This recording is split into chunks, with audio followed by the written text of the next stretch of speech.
Hello and welcome to episode 298 of the official EstablishTheRun.com podcast. My name is Adam Levitan, as always joined by Evan Silva. Today we'll be talking through the AFC. For those of you watching on YouTube, you can see I am extremely tilted because two letters of my glorious Establish the Run sign have already fallen off. Evan, good afternoon. Good afternoon. Let's get after it. Before we get into it here, I have to remind everyone the show is indeed brought to you by our friends at PrizePicks.com.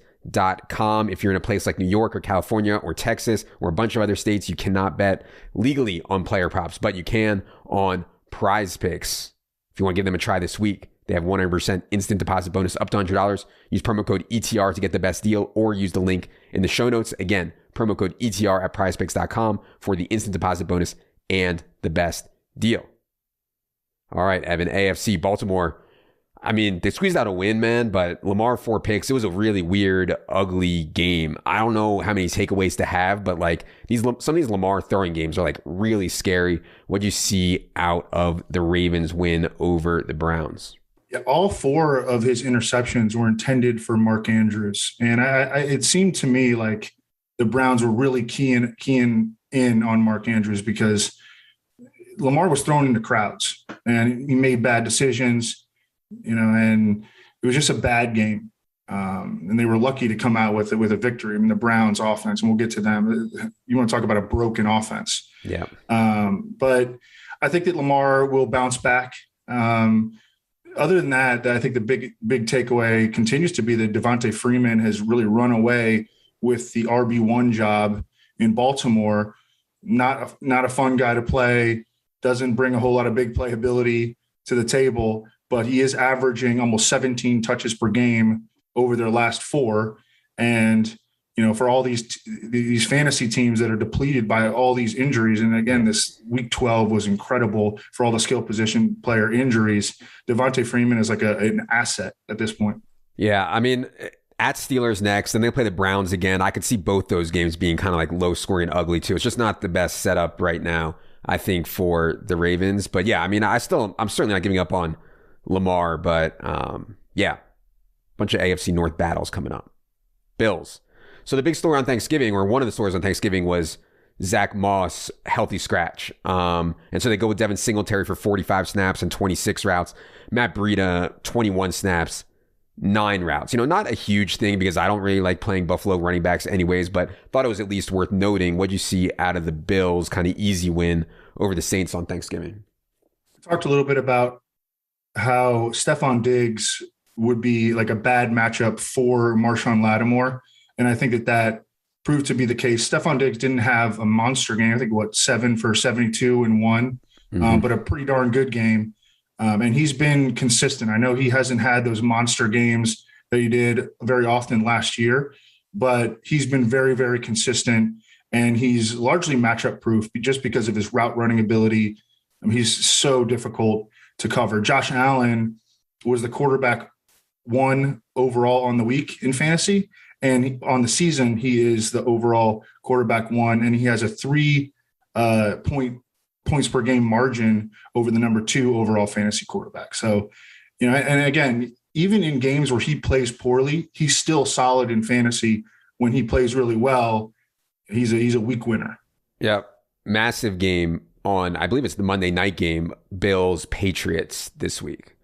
Massive AFC East, massive Coach of the Year, all kinds of implications stuff there. I know Bill Belichick's been gaining some steam in Coach of the Year circles. I actually have a bunch of different Coach of the Year bets thanks to Ryan Reynolds, but I don't have any Belichick right now, and it's kind of scaring me.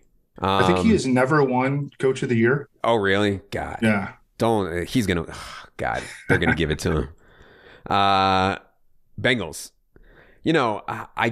This is kind of what I was afraid of with the Bengals, that it was going to be really hard to predict out of the 3 wide receivers which one to play in a given week in DFS. And obviously I've lost a lot playing T. Higgins this year. I had him in tournaments this week, wasn't enough to make a difference for me, but it's kind of my point that it's hard to support 3 wide receivers. I know it can be done. It's hard to support 3 wide receivers when Joe Burrow is going to have these 20, 25 attempt games. This time it was T. Higgins and it was Jamar Chase and Tyler Boyd taking a back seat. What do you see out of the Bengals, who just, if this wasn't the end for Ben, and we'll get to that in a second, but this was like the death blow. I mean, I've seen so many death blows to Ben over the last couple of years, but this seemed like it. Well, I think that Zach Taylor has sort of found, what he believes to be is the Bengals' identity, and that is to play ground and pound with Joe Mixon, who's balling out of control. He's got 62 touches over the last 2 weeks, and then throw the football downfield. And if defenses are going to, scheme to take away Jamar Chase, the Bengals need T. Higgins to do things like he did against Pittsburgh. His one-on-one touchdown way deep downfield was, it was an awesome play. And the rest of the game, the Steelers DBs were like letting him, giving him a ton of cushion. Yeah. So I think that that's going to help Jamar Chase in the long run. Jamar Chase has been in a little bit of a slump, but I think that the Bengals have figured out the way that they want to play, and that's ground and pound and take shots downfield. Amazing matchup for Joe Mixon next week. Home against the Chargers will be the spot for Joe Mixon. Obviously, Chargers are allowing anyone to run on them. You mentioned the Browns, Evan. Let's get to them. I mean, from a usage standpoint, forget the offense for a second. From a usage standpoint, Kareem Hunt comes back and right away, right down the middle. 23 snaps for Kareem Hunt, 30 for Nick Chubb. 7 carries for Kareem Hunt, 8 for Nick Chubb. 13 routes for Kareem Hunt, 20 for Nick Chubb. And so Nick Chubb is just like slightly ahead. And when the offense is broken, as they looked on Sunday night, you're going to have problems here at this, even split. What you see out of the Browns' ugly loss to the Ravens? Yeah, and then now they go into their bye, and they come back out of their bye, and they got to play the Ravens again. Jack Conklin tore his patellar tendon. That's a pretty significant blow to their offensive line.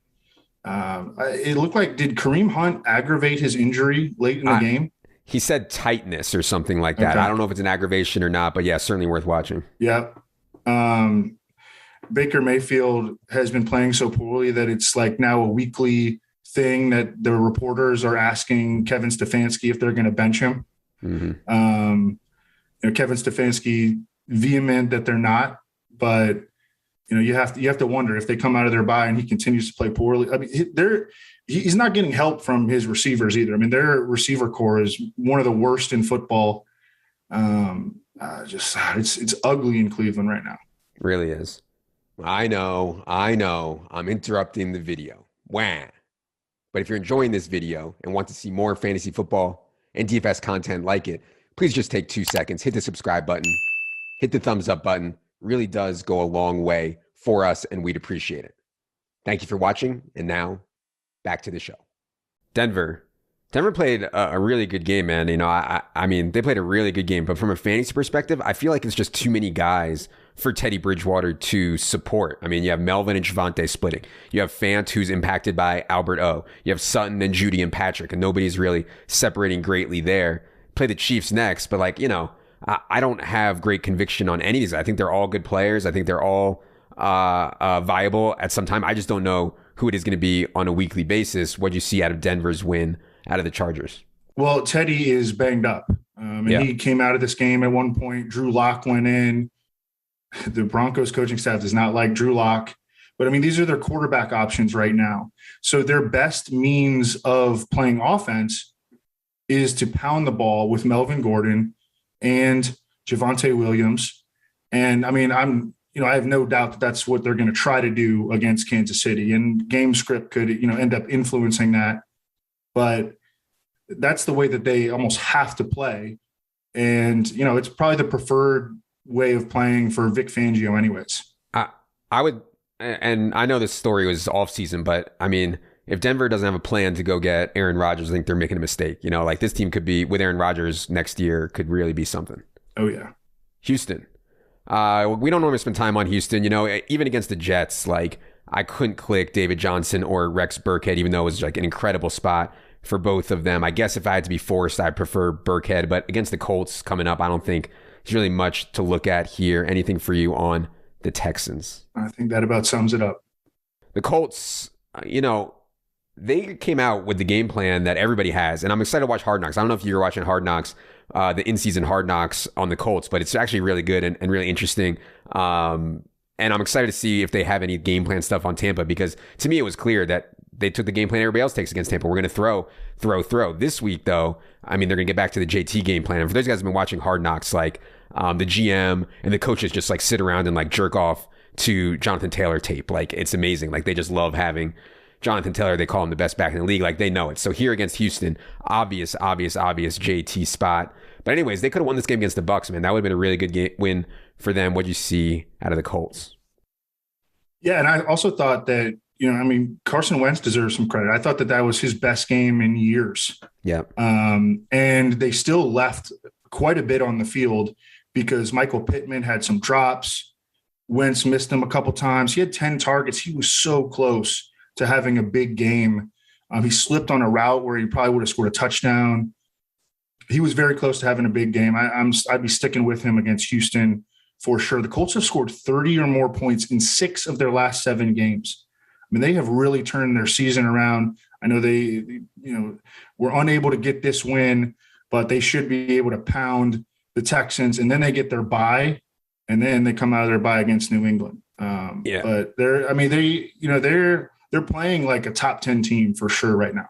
Yeah, I mean, and even in a game, obviously a brutal matchup. The script, wasn't great. The Colts had a very pass-centric game plan. JT still had, a very solid fantasy day. Dude is just such a beast. Jacksonville.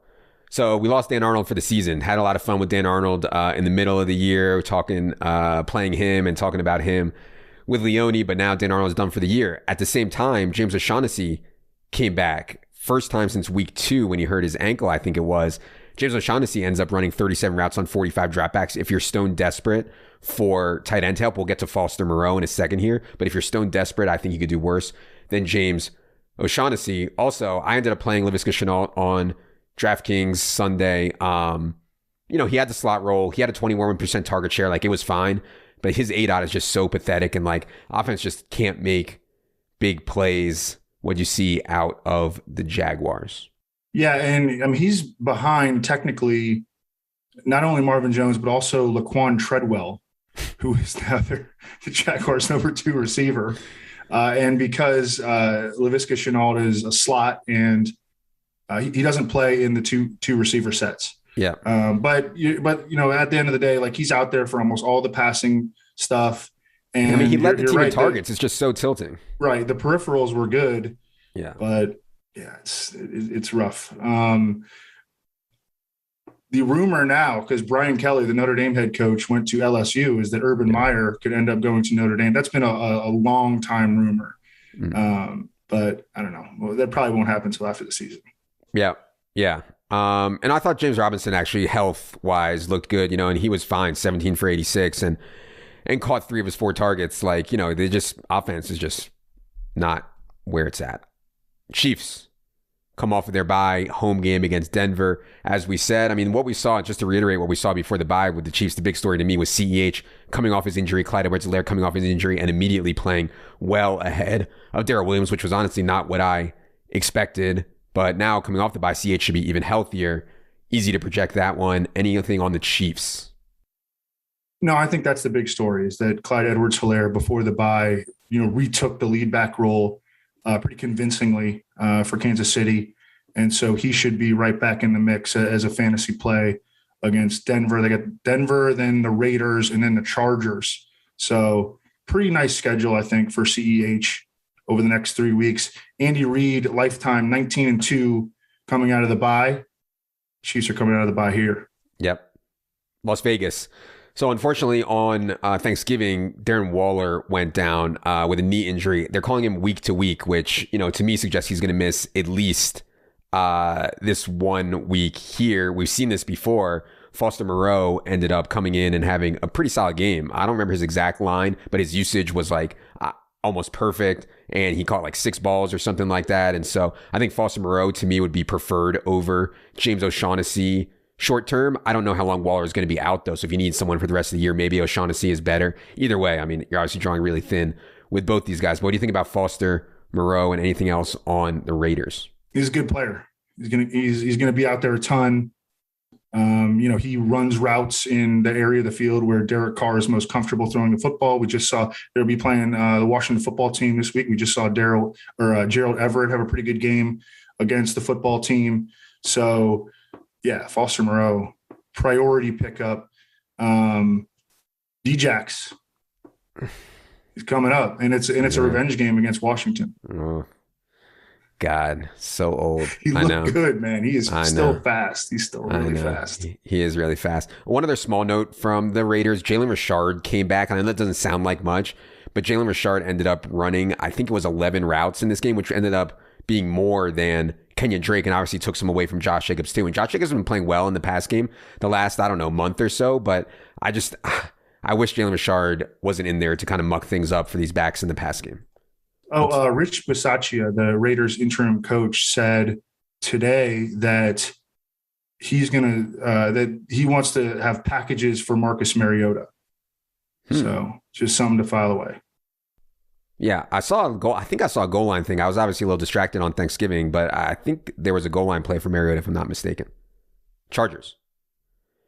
They went to Denver and laid an egg, man. I mean, and it was close to them playing well. They had like a couple fourth down plays where like they went for it, they were aggressive, and they didn't get it, and it kind of like messed up the entire flow of the game. Herbert ended up getting there in fantasy pretty well with some late production, but they did not play well in this game at all, and it was another stinker for Mike Williams, man. I mean, every week I'm just like, man, maybe this is the week that he'll pop back up, and it's just like not happening for Mike Williams. Anything on that or anything else on the Chargers as they get set to play the Bengals? Yeah, they just have this tendency to play really conservatively, which is frustrating because Justin Herbert can just rip it anywhere on the field. They also do not have very much team speed. You know, the Jalen Guyton and Josh Palmer are like their deep threats, and those guys don't even earn targets at all. Mm-hmm. You know, Mike Williams is a big body. He can, theoretically make plays downfield, but he's not a fast guy. Keenan Allen's a slot receiver. So they just don't have, an explosive element. And then when you combine that with the fact that their play calling can get really conservative, I think it's because they're worried about the right side of their offensive line. They can have disappointing. You were kind of lucky if you were Justin Herbert. If you were using Justin Herbert, you're kind of lucky in this game because he wound up being good in fantasy, but it was not a good offensive performance whatsoever from the Chargers. Yeah, the 2v2 I had on DraftKings that I was considering right up to lock was Herbert and Miles Sanders or Barkley and Cam Newton. Ended up going with Herbert, and Miles Sanders made a huge difference. But, things like that are so thin and coin flips, and was lucky certainly to get that run out from Herbert. Dolphins. So Myles Gaskin's been a good fantasy play, man, because he's getting just so many touches. But you can tell that the coaches probably aren't that happy with the way he's been playing because they signed Duke Johnson. They claimed Phillip Lindsay off of waivers. And Phillip Lindsay, I didn't think was going to be active for this game. He ended up being active and kind of playing a mop-up role. But 9 out of his 12 carries came after the game was already decided. But he still mixed in more than I thought, And so I'm a little afraid for Myles Gaskin that maybe the volume won't be there as much going forward. Any takes on that and anything else on the Dolphins? Yeah, I think that's a fair concern. I think that Tua deserves some credit for playing pretty well, and he's been accurate. He's been composed. He gets the ball out of his hands quickly, which they absolutely need behind that offensive line. And he's been having success with Mac Hollins and, Preston Williams and Albert Wilson out there, operating as starters essentially. Mm-hmm. And, just a lot of Jaylen Waddle. Jaylen Waddle, I think he looks faster now than he did early in the season. You remember at Alabama, he missed a ton of time in his final season there due to a severe ankle injury. And I think that he was still kind of coming back from that early in the season. He looks really fast now. Yeah. And he's number 5 in the NFL in receptions. So he's like an every week starter, and it just Devontae Parker and Will Fuller every week. It's like, are they coming back? Nope. No. So we'll have to see again. I think Will Fuller has already been ruled out for this week. Yeah. Yeah. Sounds like Will Fuller is just completely dusted. New England. So, first of all, New England's obviously playing incredible football right now. What have they won? 6 games in a row, the Patriots have. And the thing is, man, there were times where I played Damian Harris a little bit and didn't love it. But now that Ramondre's in there too and Bolden is in there too, I mean, 22 snaps, 20 snaps, 19 snaps, like full-blown three-man committee for the Patriots. It's hard to be excited about any of them. Huge game for them against the Bills this week. What do you see out of the Patriots, who I believe coming off of a bye? Yeah, coming off of a bye. Oh, no, coming off of a walloping of the Titans. Mm-hmm. Yeah. Now they go to Buffalo, and then their bye is after that. Yeah, I mean, it's a three-man backfield. Even when they were a truly prolific offense, they've been an efficient offense this year. But when they were a truly prolific offense with Tom Brady at quarterback, and they had three-man backfields, you could barely use any of the guys. So that's the issue. Ramondre is so good. I mean, did you see the run where he broke like 7 tackles? I mean, he's an absolute beast. He's just not getting enough usage. I think he had 0 catches, 9 carries. Damian Harris is solid too. Brandon Bolden is good in his role. I mean, it's you essentially need an injury to at least one guy for the other guys to be playable. For sure. And I should say also, I was really hard on the Patriots for their Kendrick Bourne signing, and I still don't think it was great, but Kendrick Bourne's been playing his ass off, man, and he's really, really helped them for sure. So I'll take the L there on the Kendrick Bourne free agency front. Jets. I mean, a lot of people play Jamison Crowder in cash, man, and I didn't see it, but I kind of got it. It's just I would have got it more if Joe Flacco was in there. And it's crazy to say that I prefer Joe Flacco to Zach Wilson. And it ended up being right because Zach Wilson couldn't do anything against the freaking Texans, man. And so I think you have to have like major long-term concerns now if you're the Jets. I don't want to panic after like 10 games or whatever Zach Wilson has played. But I feel like you have to have major long-term concerns now about Zach Wilson if you are the Jets. What did you see out of their game against the Texans? Yeah, I mean, I would have concerns too. And we're not writing them off, but I think you absolutely can have concerns because there just hasn't been a ton of progress.